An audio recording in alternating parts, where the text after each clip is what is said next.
겁니다. 약속은 쌍방이에요. 그죠? 그래서 서로가 잘 지켜야지 이루어지는 건데 아무리 한쪽이 약속을 잘 지켜도 상대방이 약속을 어기면 그 약속은 뭐예요?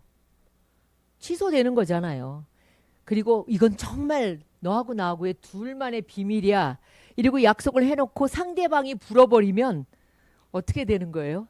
요즘 뉴스 많이 보잖아요. 철떡같이 비밀일 거라 같지만 비밀인 게 어디 있어요? 다 드러나잖아요. 어쩔 수 없이 부끄러운 모습이 온 천하에 드러나기도 합니다. 제가 이제 한번 찾아봤는데 나라마다 이렇게 이제 법정에 나와서 증인을 하잖아요. 그죠? 선서를 하고 증인을 하는데 선서하는 방법이 다 다르대요. 잉글랜드나 저 아일랜드 같은 데서는 법정에 나와서 증인이 선서를 할 때 법정 관리가 선서문을 읽는데요. 그러면 그 증인은요, 동의한다는 표시로 사복음서에다 입을 맞춘대요. 정말 두렵지 않아요? 거짓말로 위증할 수가 없는 거죠. 또 스코틀랜드에서는 증인이 재판관이 어떤 말을 하면 그거를 되풀이해서 이렇게 이야기하고 오른손을 들고 이렇게 맹세를 하는데 어떻게 맹세를 하냐면 마지막 심판 때에서 하나님께 답변하듯이 대답할 것을 전능하신 하나님께 맹세한대요. 그게 어떻게 위증할 수가 있겠어요? 두렵죠. 유대인들은 모자를 쓴 채 모세오경에 손을 얹고, 그죠? 모세오경, 창세기, 출애굽기, 뭐예요? 레위기, 민수기, 신명기, 거기에 손을 얹고 여호와여 굽어보소서라고 선서를 한다고 합니다. 중국인은요 좀 특별해요. 무릎을 꿇고 사기 접시를 깨트린데, 증인함에다가 사기 접시를 부딪혀서 깨트리면서 선서를 한대요. 이렇게 그 증인도 중요한 거죠. 증언하는 거 굉장히 중요합니다. 영조 때 호조 판서를 지낸 사람이 있어요. 10년이나 했대요. 호조 판서가 어떤 일을 하는 거냐면 지금으로 말하면 기획재정부 장관이에요. 나라의 돈을 관리하는 것이죠. 근데 그거를 10년이나 지낸 정홍순이라는 사람이 있었대요. 근데 그 사람은 그렇게 약속을 잘 지키고 신의를 작은 신의도 잘 이렇게 저버리지 않는 사람으로 소문이 자자하게 났는데 어느 날 임금님이 동구릉 아시죠, 여러분? 동구릉. 옛날에 요즘은 동구릉으로 소풍을 많이 가잖아요.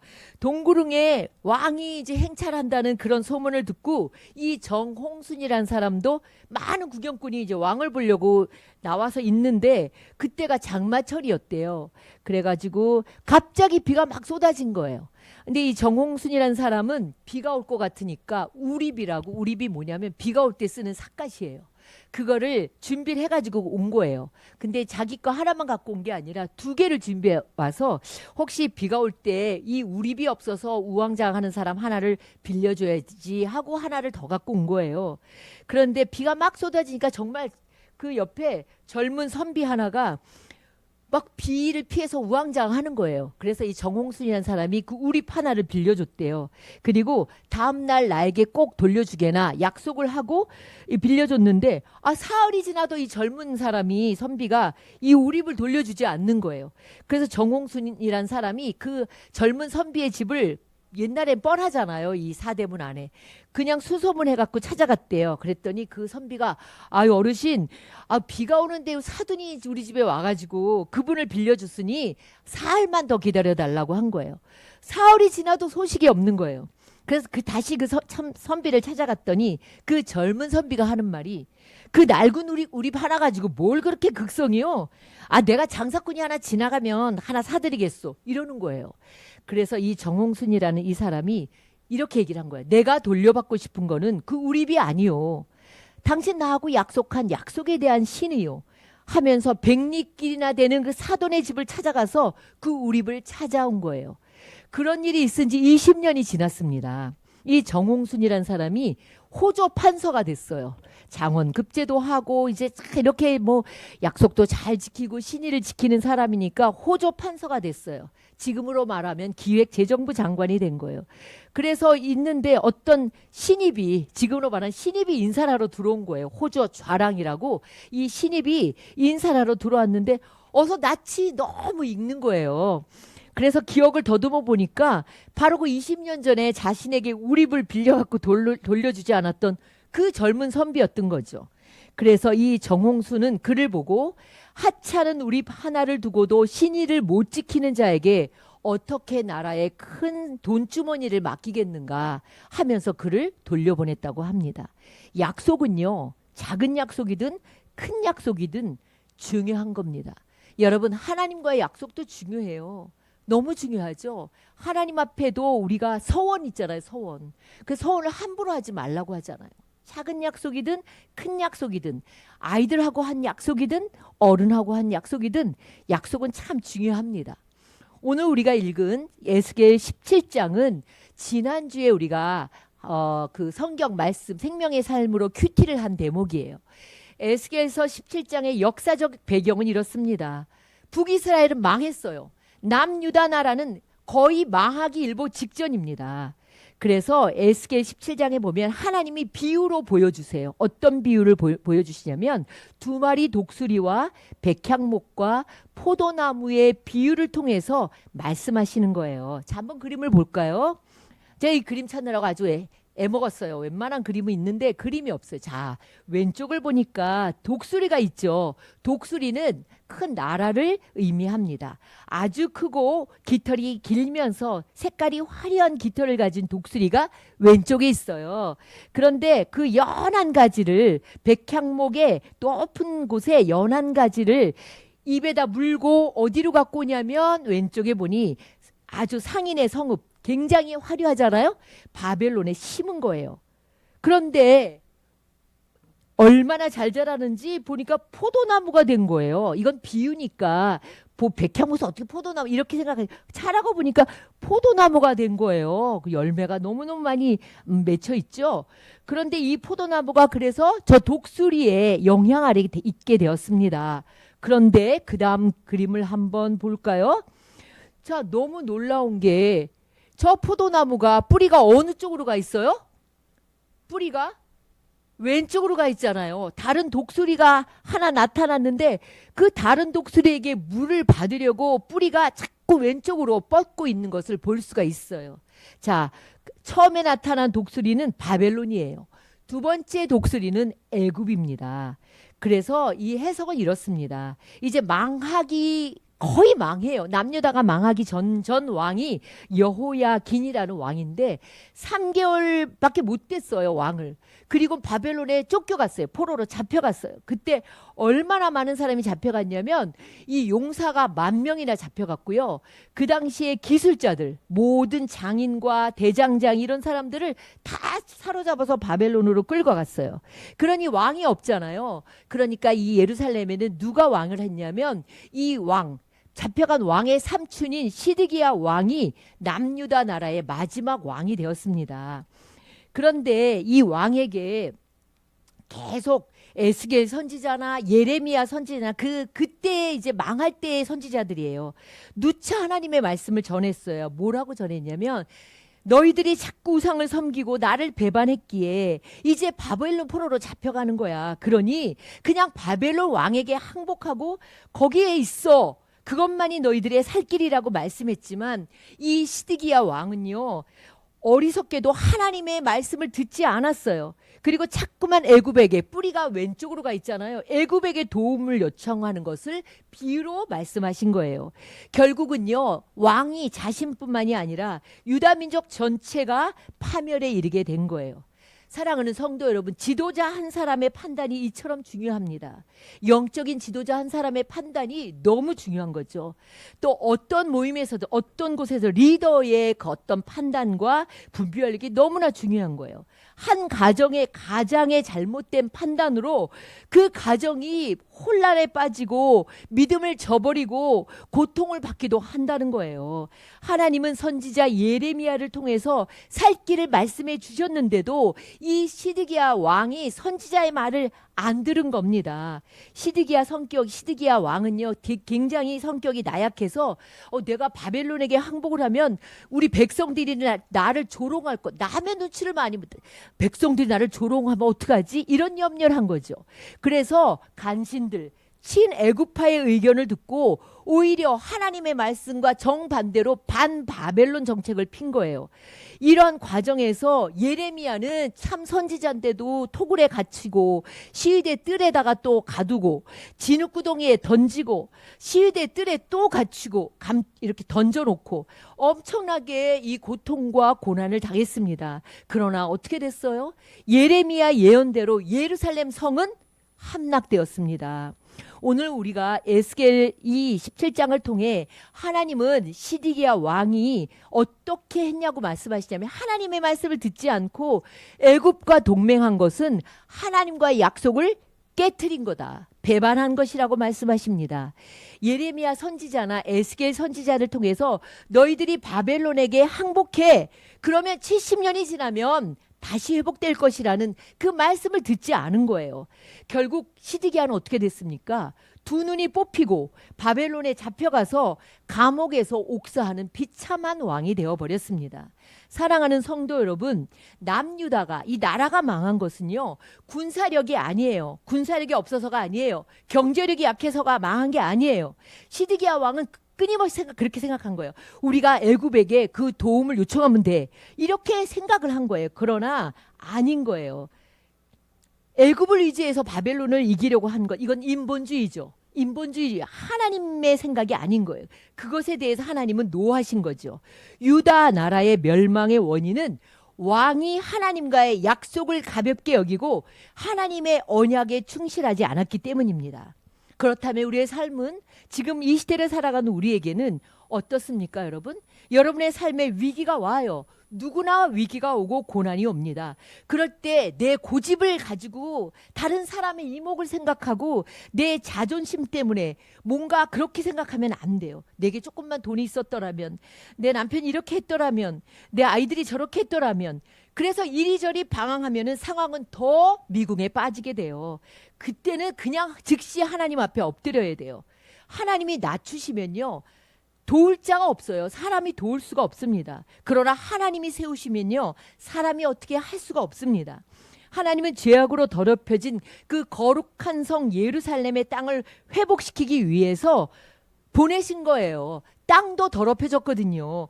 그 예루살렘에 어떤 일이 있었냐면, 그 에스겔서를 보면은 몰로그에게 제사를 드리는 것처럼 자기의 아이들을요 불에 태워서 그 우상에게 바쳤다는 거예요. 그리고 소돔과 사마리아보다 더 악했다고 하나님 말씀하세요. 그건 뭐냐면 너무 부패한 거예요. 너무 부패해서 교만하고 가난하고 어려운 사람들을 도와주지 않고 너무나 부정부패가 심했던 것이죠. 그러니 이 거룩한 땅 예루살렘을 회복시키기 위해서는 이제 그들을 포로로 잡혀가서 그 땅도 다시 회복시키고, 그리고 바벨론을 좋아서가 아니에요. 바벨론은 이스라엘의 막대기로 삼으신 거예요. 이스라엘을 매로하기 위해서 삼으셔서 이스라엘을 회복시키고 고치셔서 회복시키려는 하나님의 큰 계획이 있으셨던 거죠. 그런데 어땠어요? 이 시드기야, 고집센 왕은 하나님의 뜻을 따르지 않아서 오히려 비참하게 죽었어요. 그러나 여러분, 우리가 생각해야 되는 건 뭐냐? 하나님은 심판하시는 하나님이 아니에요. 물론 마지막 때에 심판주로 오시지만, 그러나 하나님께서 하나님의 자녀에게 고통과 고난과 어려움을 주시는 것은 결국은 회복입니다, 여러분. 회복을 위해서 그런 고난과 고통을 주시는 거예요. 에스겔서 17장 22절에서 23절에 이렇게 말씀하십니다. 자, 내가 백향목 꼭대기에 높은 가지 끝에 가지를 꺾어다가 이스라엘의 높은 산 시온산에 심을 거야. 그리고 아름다운 백향목이 되게 할 거야. 거기에 많은 새들, 각종 새들이 그 그늘 아래에서 살도록 할 거라고 다시 말씀하십니다. 회복의 메시지예요. 백향목 꼭대기에 있는 연한 가지는 장차 오실 메시아 그리스도를 의미하는 것입니다. 이 연한 가지를 가장 높은 산 시온산에 심어서 아름다운 백향목이 되게 하시고, 그래서 그 그늘에 많은 새가 깃들인다는 것은 온 세상의 많은 사람을 구원하시겠다고 약속하신 거예요. 지금 사실 현실적으로 보면 유다 민족은 왕도 죽었어요. 나라도 망했어요. 많은 사람들이 포로로 잡혀갔어요. 현실적으로는 끝난 것 같이 생각했지만 하나님은 다윗과의 약속을 지키신 거예요.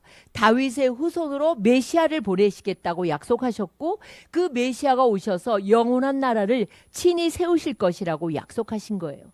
여러분, 우리는요, 참 끝이라고 생각될 때가 참 많습니다. 그런데 하나님은 끝이 아니라는 거예요. 막다른 골목이라고 생각될 때 내 눈으로 볼 때는 절대로 길이 없고 절망적인 상황인 것 같지만 하나님은 어떤 분이라고 했어요? 우리에게 심판하시는 하나님이 아니라고 했죠. 우리에게 뭐예요? 우리에게 회복을 주시는 하나님이라고 했잖아요. 하나님은 우리에게 절망적인 상황에서도 희망과 구원을 베푸시는 분이에요. 새로운 길을 열어주시는 분이라는 거예요. 아, 그림을 안 보여줬군요. 자, PPT 그 다음 거. 네, 자, 한번 여러분 이 말씀은 여러분 다 아시겠지만 암송하세요. 정말 내가 절망적이고 힘들 때마다 이 말씀을 암송하면 정말 하나님의 위로가 내 심령, 내 영혼 속에 쫙 스며드는 것을 느끼게 됩니다. 제가 가로를 넣습니다. 너희를 향한 나의 생각을 내가 아나니 무엇일까요? 네, 재앙이 아니니라. 너희에게 뭐와 뭐를 주는 것이니라. 자, 답은 그 다음번에 있습니다. 자, 네, 같이 읽겠습니다. 시작.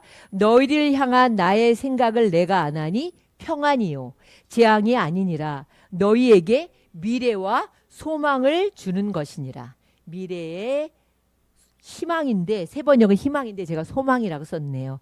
개역개정은 장래의 소망을 주는 것이다 라는 말씀이에요. 이 말씀들은 예레미야 29장 11절 말씀은 여러분이 낙심되고 내가 너무나 힘들 때마다 아, 하나님은 평안이야. 하나님의 생각은 평안이야. 재앙이 아니야. 그리고 나에게 미래와 희망을 주는 분이다. 이것을 계속 여러분이 말씀, 약속의 말씀을 계속 암송하고 묵상해야 됩니다. 사랑하는 우리 시민은교회 성도 여러분, 하나님이 여러분에게 어려움을 주시고 또 여러분을 낮추심은 하나님의 신실한 자녀로 회복시키려고 하시는 과정인 거예요.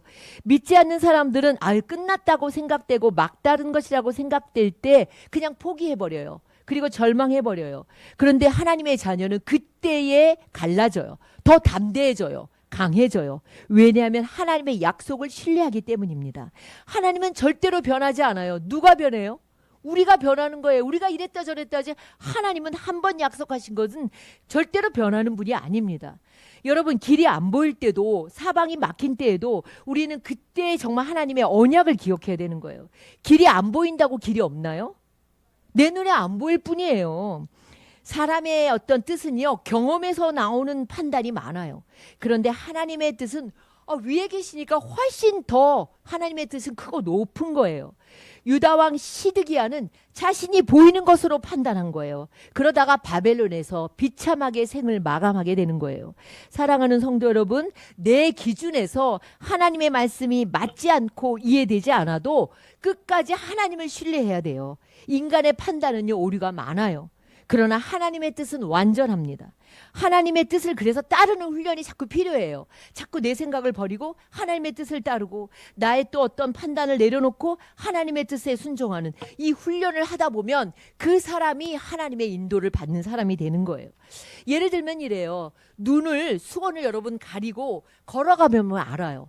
눈을 딱 수건으로 묶고 난 정말 똑바로 가야지. 그리고 이렇게 똑바로 가는 것 같아도 수건을 풀어보면 어때요? 너무 삐뚤게 걸어간 것을 우리가 알 수 있습니다. 이처럼 우리의 생각과 판단은요, 왜곡될 때가 많아요. 우리의 삶에 확실한 것은 하나님의 약속밖에 없어요. 그래서 강력한 지도자 모세가 죽었잖아요. 그리고 그의 심부름꾼인 여호수아가 이제 가나안 땅의 리더가 되었을 때 그가 정말 쫄았어요. 한마디로. 너무 두려웠죠. 왜냐하면 이제 모세도 없어요. 강력한 지도자도 죽었어요. 이제 가나안 땅에서 전쟁을 해야 되는데 어떻게 할 수 있겠어요. 그러니까 하나님이 강하고 담대하라고 말씀하시잖아요. 그리고 하나님이 뭘 주셨어요? 율법책을 주셨어요. 하나님의 말씀을 주셨어요. 너는 좌로나 우로나 치우치지 말고 이 말씀대로 따라가면 형통할 것이라고 말씀하셨어요. 여러분, 우리가 예배를 왜 드려요? 여러분이 왜 말씀을 읽어요? 그리고 왜 말씀을 들어요? 내가 삐뚤어지고 잘못된 이 한 주간의 세상에서의 어떤 삶을 다시 하나님의 말씀 자를 가지고 맞춰보는 거예요. 내가 이렇게 내가 또 이렇게 내 판단으로 했구나. 내가 하나님의 뜻을 거스렸구나. 이런 것들을 말씀으로 내가 이렇게 치우치지 않았는지를 보는 것이죠. 여러분, 하나님의 말씀대로 순종을 해본 경험이 많습니까? 하나님의 말씀을 농담으로 생각하면 안 돼요. 하나님의 말씀대로 여러분 순종해야 돼요. 내 생각을 내려놓고 하나님의 약속대로 순종할 때 여러분 기적을 경험하는 거예요. 하나님의 역사를 경험하게 되는 거예요. 얼마나 요즘에 현대인들이 생각이 많고 머리가 너무 똑똑하고 계산이 많고 고집이 많아서 하나님의 역사를 경험할 수 없는 거예요. 약속은 쌍방이라고 했잖아요. 언약에 충실한 하나님의 자녀라면 하나님의 약속의 말씀에 나도 어떻게 해야 돼요? 나도 리스폰스 반응을 해야 될 거 아니에요. 하나님이 약속을 그 많은 이 성경에 나오는 약속을 주셨는데도 그 약속에 내가 반응하지 않으면 그 약속은 쌍방이기 때문에 나에게 그 역사가 일어나지 않는 거예요. 하나님은 반드시 여러분의 삶에 언약에 충실하면 하나님은 정말 살아계시다. 하나님은 나를 도와주셨구나. 이것을 우리가 경험하게 되는 것이죠. 자, PPT 한번 말씀 보겠습니다. 다 같이 읽겠습니다. 에스겔서 17장 24절입니다.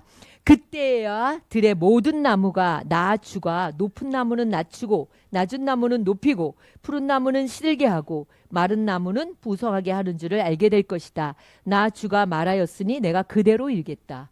네, 맨 끝에 제가 빨간 걸로 썼죠. 내가 말했으니 내가 그대로 이루겠다는 거예요. 말씀의 성취죠. 말한 대로 성취하신다는 거예요. 이스라엘이 끝내 이런 징계를 당할 수밖에 없는 것은 하나님이 어떤 분인지 제대로 알지 못한 거예요. 여러분, 하나님을 어떻게 알아요, 여러분이? 꿈속에 하나님을 보여주세요? 얘야, 산신령처럼 꿈에 나타나 주세요? 아니에요. 하나님을 알 수 있는 건 말씀이에요. 여러분이 말씀을 보지 않고 말씀을 잘 이렇게 공부하지 않으면 하나님을 제대로 알 수 없어요.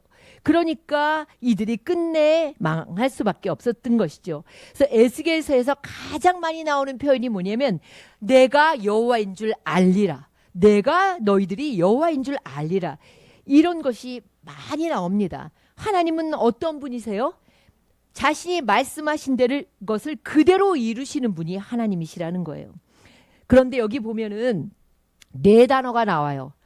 자, 보면은 낮추다, 높이다, 시들게 하다, 무성하게 하다.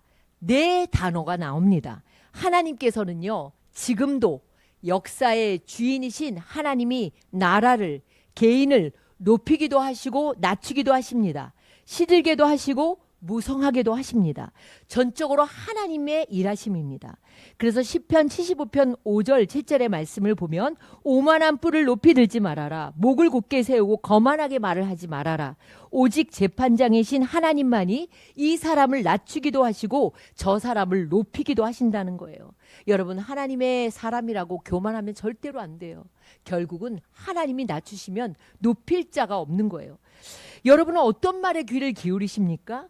그리고 여러분 주님과 맺은 언약의 말씀들을 기억하십니까? 시편 25편 3절에 보면 주를 바라는 자들은 수치를 당하지 아니하려니와 까닭 없이 속이는 자들은 수치를 당하리라. 이런 말씀이 있어요. 수많은 하나님의 말씀들이 있는데 하나님께 피하는 자는 수치를 당하지 않아요. 자꾸 사람하고 손잡고 사람에게 피하면 그 사람은 결국은 수치를 당하게 마련이죠. 여러분의 인생, 우리 한 번밖에 없는 인생, 누구를 의지하고 살 것입니까? 그리고 어느 그늘 아래 살 것입니까? 아무리 강한 왕, 강한 지도자도 뭐라고 했죠? 건불 10년, 화무 11홍이라잖아요. 근데 요즘은 건불 10년도 안 되는 것 같아요. 건불 2년 반, 뭐 화무 11홍도 아닌 거예요. 그러니까 어느 그늘 아래 살아야 우리가 오래 갈 수 있습니까? 시드기야 왕은요, 애굽을 의지했어요. 근데 애굽이 도움이 되지 못했죠. 애굽은요, 여러 의미를 우리가 생각할 수 있어요. 재물이 그늘이라고 믿었는데 재물도 그렇게 바람에 날개처럼 날아갑니다. 권력이 그늘이라고 믿었는데 그것이 칼이 되어 도리어 찌르잖아요. 여러분 요즘 보잖아요. 얼마나 많은 사람들이 권력 앞에 갔다가 그냥 아주 뭐 감옥이 모자랄 정도의 사람들이 다 들어가는 걸 우리가 보잖아요. 그런데 본문 23절 후반에 보면은 아름다운 백향목 가지 그늘에 살면 산다는 거예요. 그늘에서 살면 산다는 거예요. 예수 그리스도의 그늘에 거하는 사람은 영원히 사는 거예요. 안연히 살 거라고 말씀하셨습니다. 전능자의 그늘 아래 살면 그의 깃으로 덮으시리니 네가 그의 날개 아래 피하리로다. 이렇게 말씀하고 있습니다. 여러분, 여러분의 하나님의 약속을 얼마큼 신뢰하십니까? 그리고 여러분은 하나님이 어떤 분인지를 힘써 알아가고 계십니까? 절대로 하나님은 하나님의 날개 그늘 아래 피하는 자들을 실망시키지 않으십니다. 그리고 하나님을 바라보는 자에게는 수치를 당하지 않게 하십니다. 하나님의 뜻은 뭐라고요? 재앙이 아니에요. 고난이 아닙니다. 언제나 우리에게 장래의 소망을 주시고 회복시키시려는 하나님의 놀랍고 크고 위대한 계획이 있는 거예요. 사랑하는 우리 성도 여러분이 이 가을에는 이제 조금 있으면 가을이 오죠. 하나님이 어떤 분이신지를 알기에 힘쓰십시오. 그리고 하나님의 약속을 신뢰하며 그 하나님의 약속에 하나하나 따르고 순종하면서 하나님이 나에게 어떻게 행하시는지를 여러분이 경험하는 그런 우리 성도들이 되시기를 바랍니다. 하나님의 약속들, 무한한 이 보고 약속들을 여러분이 기억하며 일생토록 하나님과 동행한다면 여러분은 영원히 하나님의 그늘 아래서 살아가는 축복된 인생을 살 것입니다. 기도하겠습니다. 신실하신 하나님 아버지, 성경에 수많은 약속을 주셨는데 그 약속을 행하지도 않고 믿지도 않고 하나님께 불평하였습니다. 사람들의 말에는, 그리고 내 생각에는 언제나 많은 생각을 하면서 하나님의 말씀은 듣기는 들어도 그것을 따르지 않고 살았던 저희들의 모습이 바로 에스겔서에 나오는 이스라엘 백성의 모습입니다. 주님, 오늘 주신 말씀을 기억하고 언제나 어떤 일이든지 하나님은 뭐라고 하시는지 하나님의 말씀에 먼저 귀를 기울이고, 그리고 내 생각과 내 고집을 내려놓고 주의 말씀을 따르는 우리 성도들이 되게 하여 주시옵소서. 예수님의 이름으로 감사하며 기도드립니다.